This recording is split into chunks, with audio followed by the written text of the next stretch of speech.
22 millimeter for the lug nuts.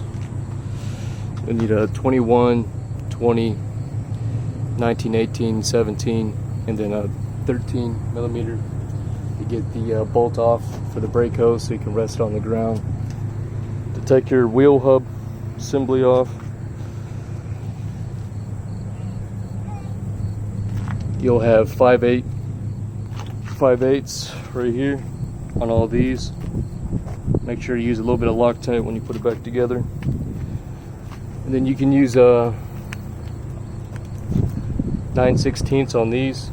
If yours are a bit worn, try to use the E socket. Then to get the broken or bad studs out, once this piece is taken off from your rotor, you can just pound them out, and we'll use a steel brush to clean the holes out, and then put some grease in it, and then hit them back in. I'll do a part 2 video for that part. Oh, for the lock ring, you got this in front of it, and that goes over that top slit, and then you got a little metal piece.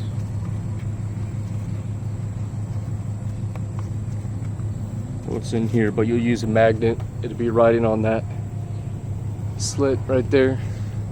And then this was 4 threads in from the top. 1, 2, 3, 4 in. You'll want to get it really tight. Spin it and then take it off a bit. You don't want it tight at all. Make sure you clean up a lot up in there. Make sure you got no leaks. Make sure you refill your differential back with fluid.